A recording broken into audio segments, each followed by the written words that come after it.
In the small, quiet town of Chimayo, New Mexico, nestled deep within the Sangre de Cristo Mountains, there was a legend whispered from generation to generation, the tale of La Mala Hora, the evil hour. The older folks claimed to have seen her, a dark figure that lurked along the roads at night, waiting to prey on the weak and vulnerable.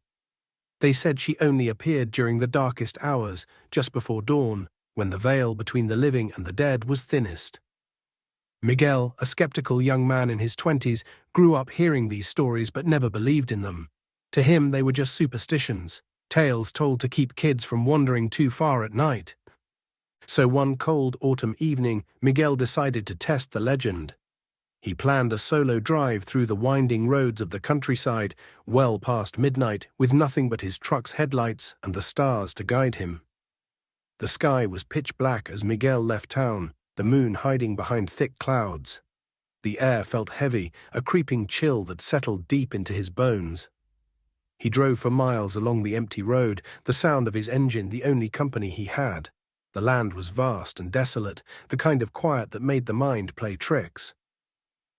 Around 3 a.m., as he was driving past a stretch of barren desert, he noticed something out of the corner of his eye, a figure standing by the roadside. At first he thought it was a hitchhiker, but as he got closer, his stomach twisted. The figure wasn't walking, wasn't moving at all. It was just standing there, draped in what appeared to be a black shawl, its face obscured. Miguel's heart pounded as he instinctively slowed down, unsure of what he was seeing. The figure stood tall, unnaturally still, with a presence that made the hairs on the back of his neck stand on end. Against his better judgment, he pulled over, curiosity overriding the knot of fear tightening in his chest. He rolled down the window slightly, peering out into the darkness. "Do you need help?" he called, his voice sounding smaller than he expected. There was no response. Suddenly, the figure moved, not in the way a person would, but more like a shadow shifting in the corner of your vision, unnatural, wrong. It was closer now, although Miguel hadn't seen it take a step. His breath caught in his throat as he tried to process what he was seeing. The figure loomed beside his truck, still faceless, but now it seemed to pulse with an eerie, flickering light from within the folds of the black shawl. Panicked, Miguel slammed his foot on the gas, peeling away from the figure. His heart raced as he sped down the road, glancing in the rear-view mirror. The figure was still there, now standing in the middle of the road behind him, watching. Miguel's hands trembled on the steering wheel as the road seemed to stretch endlessly ahead of him. No sign of another car or a place to turn off. Suddenly, a sharp sound filled the truck, a loud thud from the back, like something heavy had landed in the bed of his truck. Miguel swerved, trying to control the vehicle, his knuckles white as he gripped the steering wheel. His mind raced.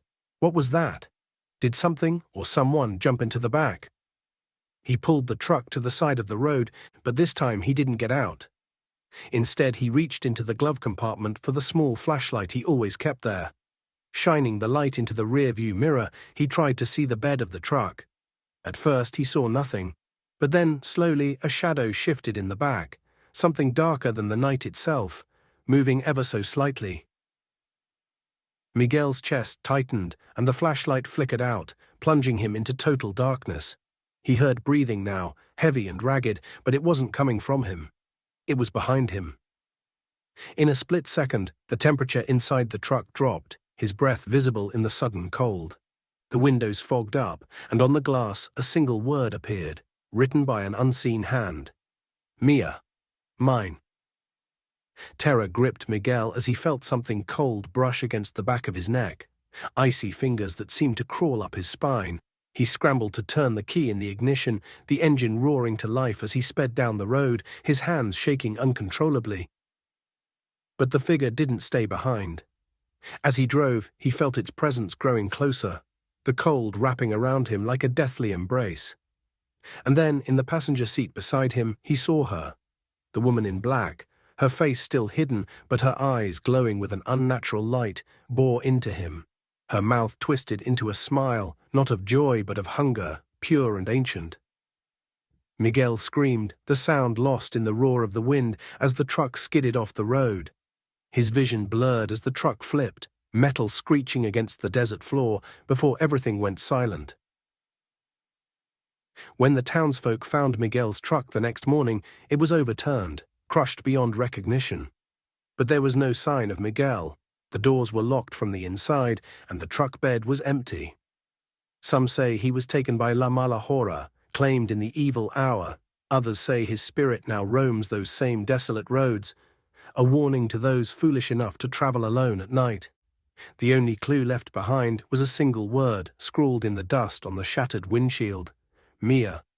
No one drives those roads after midnight anymore, at least no one who values their soul.